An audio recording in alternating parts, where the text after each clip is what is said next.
Vous avez sûrement déjà entendu parler de JoJo's Bizarre Adventure. Vous avez peut-être déjà vu passer ces personnages au chara-design assez particulier qui peuvent en rebuter certains, et peut-être que, comme moi, vous n'aviez aucune envie de vous lancer dans un animé de 6 saisons, plus de 190 épisodes, tout ça dans un univers assez peu attirant. Pourtant, ce qui est certain avec JoJo's Bizarre Adventure, c'est qu'on est sur une œuvre qui a marqué notre pop culture moderne. Sans parler des 120 millions d'exemplaires vendus dans le monde, il n'y a qu'à voir la quantité de mèmes et de références cultes omniprésentes sur internet pour s'en rendre compte. Et quand on regarde les commentaires sous la bande-annonce de la nouvelle saison d'animé, ça ne fait pas de doute, il y a une énorme hype autour de cette œuvre. Alors, pourquoi ?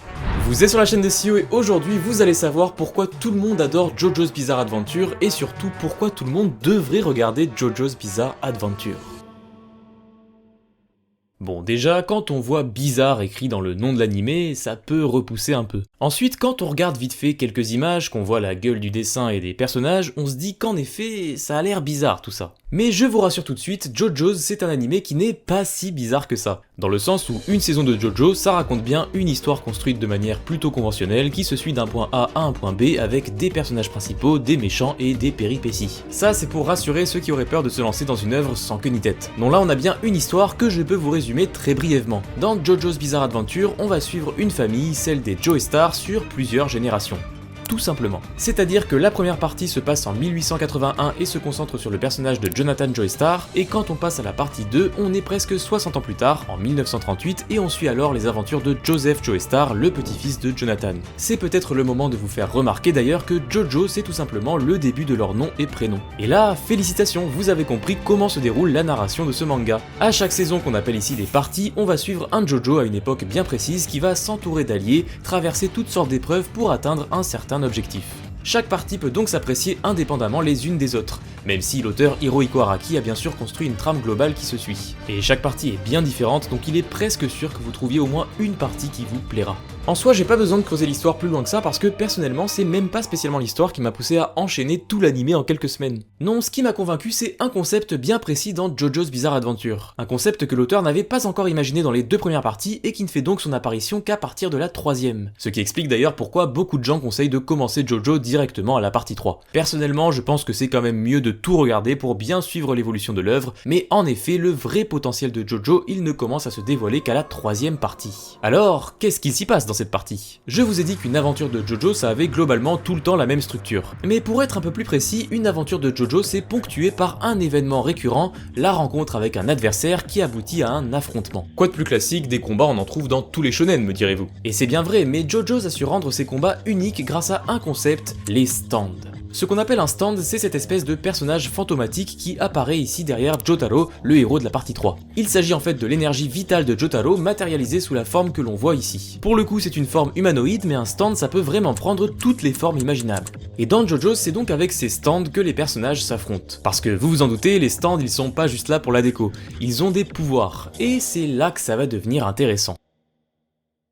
Au fil de son manga, Araki il a fait grandement évoluer son concept des stands. Quand ils sont introduits dans la partie 3, on a droit à quelques premiers stands déjà très sympas qu'on va voir ensemble, mais globalement il y en a plusieurs qui sont assez proches des pouvoirs qu'on connaît déjà. On a un stand qui fait de la glace par exemple, ou un autre qui fait du feu. Mais si on avance un peu dans le manga, en partie 6 par exemple, on a un stand qui fait sortir les personnages de conte de leur album pour leur donner vie, littéralement. Ou je pourrais aussi parler de Metallica, un stand de la partie 5 qui contrôle le fer mais d'une manière assez subtile. Il peut par exemple rassembler les atomes de fer présents dans le sang d'une personne pour former des objets tranchants directement dans sa gorge. Et à mon sens, la magie de JoJo's Bizarre Adventure, elle est là. Elle est dans cette créativité débordante qui fait s'opposer des pouvoirs toujours plus surprenants les uns que les autres, amenant à des situations toujours plus insolites les unes que les autres. Parce que quand un pouvoir est simple, on peut assez facilement imaginer un moyen de le contrer. Mais dans JoJo's, on ne devine jamais comment nos héros vont réussir à battre leurs ennemis. Pour donner un exemple, parlons de Hanged Man, un stand de la partie 3 qui ressemble à une momie. Le principe de ce stand est assez technique, il ne peut attaquer sa cible qu'à partir de surfaces réfléchissantes. C'est-à-dire qu'il se déplace par exemple dans les miroirs ou dans les flaques d'eau et en attaquant le reflet de sa cible, la personne se retrouve blessée dans la réalité. C'est donc un stand très embêtant puisqu'il est quasi impossible de l'attaquer directement. Personne ne peut rentrer dans le miroir à part lui et si on détruit le miroir dans lequel il se trouve, il se déplace immédiatement dans une nouvelle surface réfléchissante. On en vient donc à se méfier de tout ce qui nous entoure, que ce soit les fenêtres des bâtiments, le rétroviseur dans la voiture ou même l'œil de n'importe quelle personne. D'ailleurs dans ce combat, le moment critique pour nos protagonistes c'est quand ils sont entourés entourés par une foule de mendiants. Avec tous les yeux qui les regardent, il leur est impossible de prévoir d'où viennent les attaques. Et c'est là qu'arrive la fameuse question, comment réussir à battre un tel adversaire?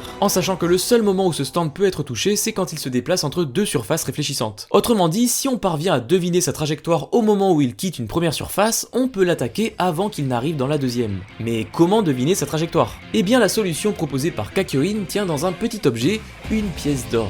Un objet qui attire directement les yeux de tous les mendiants. En la lançant dans les airs et au passage en aveuglant toute la foule avec de la poussière, le stand n'a pas d'autre issue que de se diriger vers le seul reflet disponible, celui de la pièce d'or. Sa trajectoire devenant prévisible, il se fait déchiqueter par le stand de Jean-Pierre Polnareff. Oui, les noms des persos c'est quelque chose aussi. Ce qui au passage découpe son manieur J-Gale, puisqu'on le rappelle, un stand c'est l'énergie vitale d'une personne. Donc tous les dégâts que subit un stand sont également infligés à son manieur.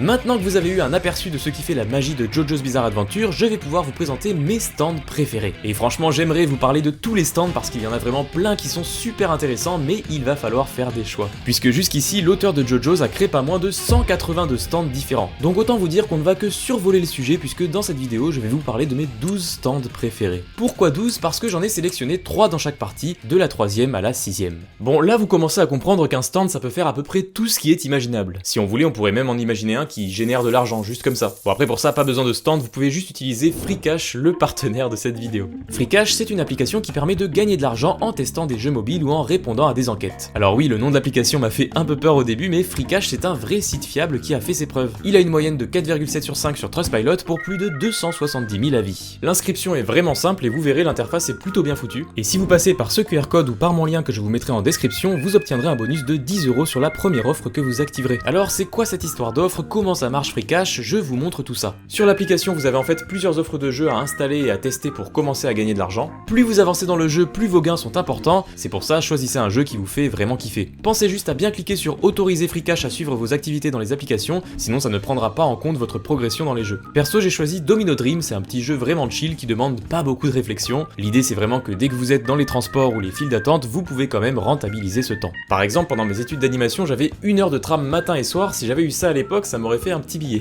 Pour retirer cet argent, ensuite vous verrez, il y a plein d'options disponibles, ça peut se faire par PayPal, Amazon ou tout simplement le bon vieux virement bancaire. C'est ce que j'ai choisi moi d'ailleurs. Je précise que Freecash ça ne vous fera pas un vrai salaire bien sûr, vous ne pourrez pas en faire votre revenu principal, mais ça peut faire un petit complément sympa. Merci à Freecash de sponsoriser cette vidéo et maintenant place à la sélection de mes stands préférés. Pour chaque partie, je vais vous donner le contexte de l'histoire avant de vous présenter les stands qui m'ont vraiment marqué. On commence donc avec la partie 3 qui s'appelle Stardust Crusader. Dans cette partie, on suit Jotaro Kujo, le petit-fils de Joseph Joestar. On est à la fin des années 80 et c'est le retour de Dio, le principal antagoniste qui faisait face à Jonathan dans la première partie. Comme Dio a obtenu un stand, les descendants de Jonathan, donc Joseph et Jotaro, se sont eux aussi éveillés à cette nouvelle forme de pouvoir. Le problème c'est que la fille de Joseph, Holly, elle a également reçu un stand mais son corps n'y a pas résisté. Il ne lui reste plus que 50 jours à vivre. Jotaro se met donc en route avec Joseph et plusieurs alliés pour aller vaincre Dio avant que Holly ne succombe à son état. Évidemment, sur leur chemin, ils vont croiser tout un tas d'adversaires, des manieurs de stand envoyés par Dio.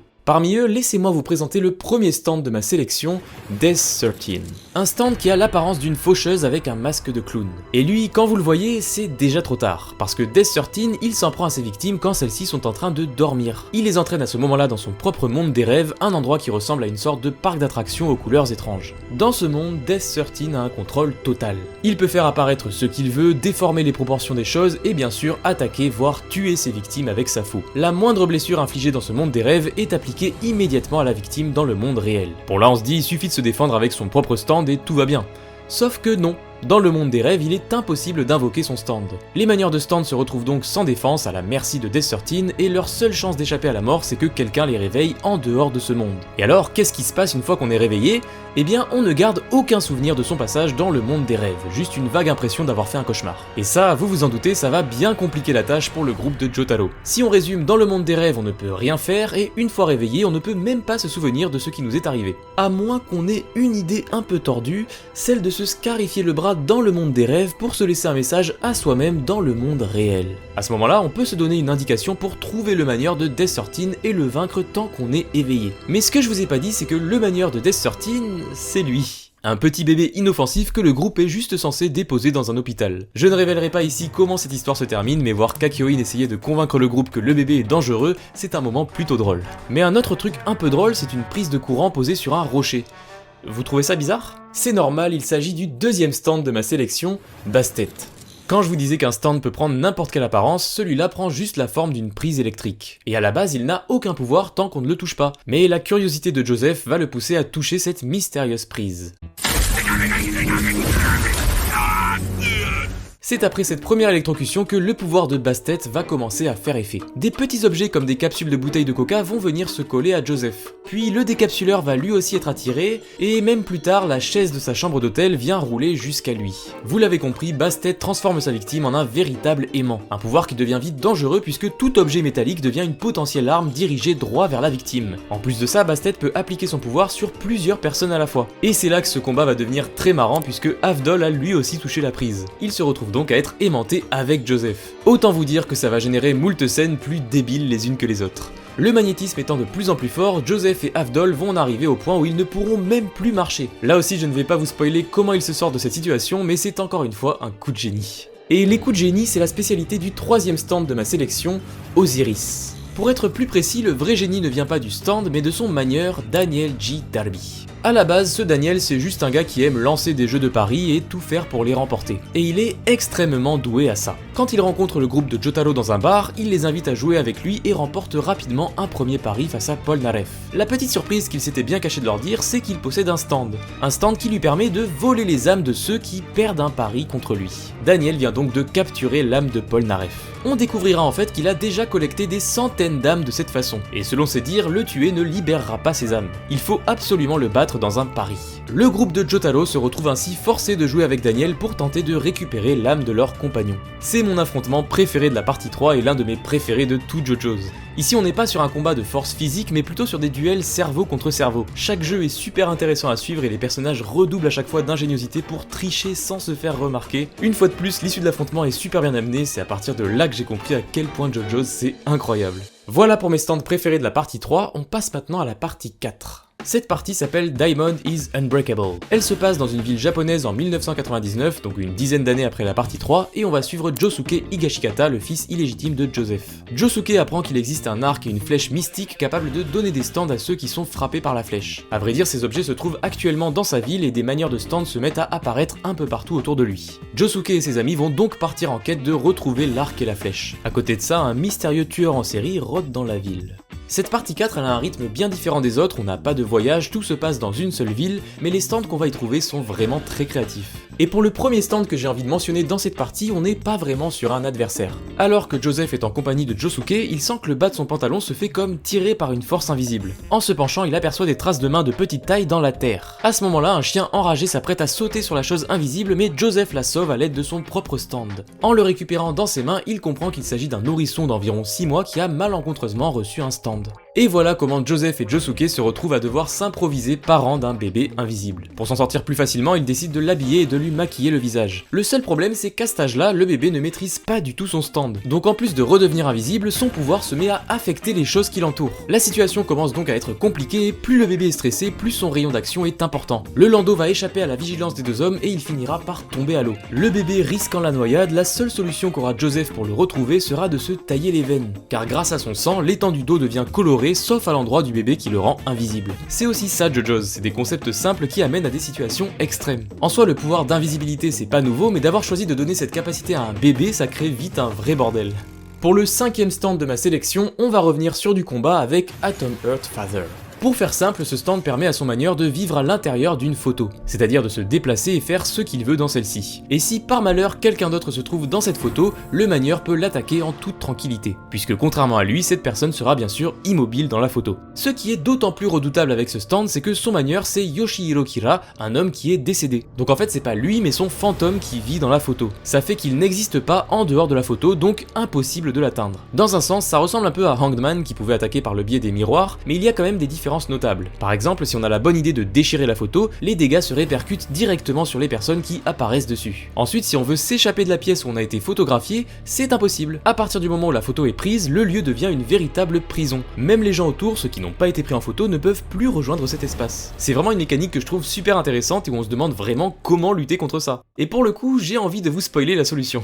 Elle est finalement assez simple et elle est trouvée par notre bon vieux Jotaro. Oui, il revient lui aussi dans cette partie 4. Son astuce c'est donc de réutiliser le Polaroid en approchant la photo précédente juste devant l'objectif. En faisant bien attention à ne capturer que Yoshihiro, il disparaît de la première photo et la deuxième photo générée ne contient que lui.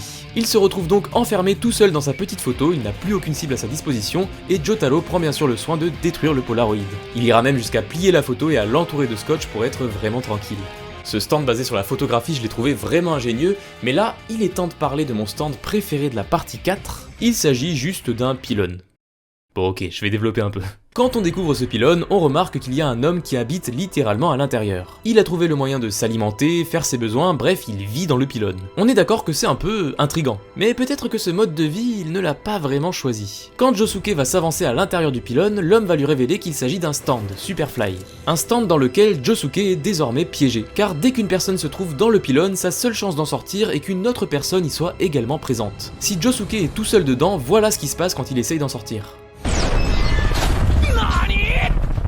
Superfly est ce qu'on appelle en fait un stand automatique. Il s'agit de stands qui ne sont pas contrôlés par un manieur, mais qui agissent de manière automatique en suivant des règles assez précises. Pour Superfly, la première règle c'est donc qu'il piège une personne à la fois. Mais il y a une deuxième règle qui le rend encore plus pénible. On pourrait être tenté de détruire le pylône pour tout simplement tuer le stand. Bon déjà il a une structure particulièrement solide, mais surtout, les moindres dégâts infligés au pylône sont renvoyés à l'identique vers l'attaquant. Ça le rend ainsi quasiment invincible. Mais là où ça devient vraiment intéressant, c'est que cette capacité de renvoyer les attaques, elle peut être utilisée à son avantage. Vu qu'on peut deviner la trajectoire de l'attaque qui va repartir, on peut faire en sorte de viser son adversaire avec. Et depuis le temps qu'il vit dedans, le manieur de Superfly a appris à se servir pleinement de cette capacité. Le pylône devient alors un terrain de jeu parfait pour un affrontement mêlant force, adresse et intelligence. Et c'est ça qui en fait mon stand préféré de cette partie 4. C'est une mécanique de combat tellement unique en son genre et d'avoir réussi à rendre un putain de pylône aussi intéressant, je trouve ça vraiment fort. Il y a plein d'autres stands de la partie 4 que j'aurais pu citer, mais j'ai dû faire des choix, et on passe maintenant à la partie 5. Cette partie s'appelle Golden Wind, elle se passe en 2001 et nous amène en Italie. On va y suivre Giorno Giovanna, le fils de Dio, mais qui descend biologiquement de Jonathan Joestar. Dans cette partie, Giorno va rejoindre la mafia, son but étant d'en devenir le chef afin d'arrêter le trafic de drogue et de mettre fin aux violences qui rongent sa ville. Le premier stand que j'ai sélectionné dans cette partie, c'est Moody Blues. Pour le coup, il n'est pas vraiment fait pour le combat, il s'agit plutôt d'un stand utilitaire. La capacité de Moody Blues, c'est de se transformer en n'importe quelle personne afin de reconstituer un événement passé. C'est-à-dire que ce stand peut rejouer un événement avec précision en refaisant tous les faits et gestes de la personne répliquée. Son manieur Abakio a ensuite un contrôle complet, il peut accélérer la rediffusion, la mettre en pause comme on ferait sur un enregistrement classique. L'idée de ce stand, je la trouve vraiment intéressante. C'est purement un stand d'enquêteur qui permet d'obtenir des informations qu'on n'aurait aucun moyen d'avoir autrement, et dans certains épisodes, on nous montrera d'autres utilisations bien pratique. Par exemple, la mafia s'en sert à un moment donné pour laisser un message confidentiel. La personne peut parler toute seule dans la pièce, peut même montrer des photos tout en sachant que son message ne pourra être récupéré que par le replay de Moody Blues. C'est très malin. Un autre stand que j'ai trouvé super intéressant dans cette partie, c'est Talking Head. Alors là, le concept est très simple, c'est un stand qui s'accroche à la langue de sa victime pour la forcer à mentir. Pour être un peu plus précis, ça oblige la victime à dire l'exact opposé de ce qu'elle pense. Bon déjà, ça crée des scènes de confusion assez marrantes où la victime est dans l'incapacité totale de se faire comprendre.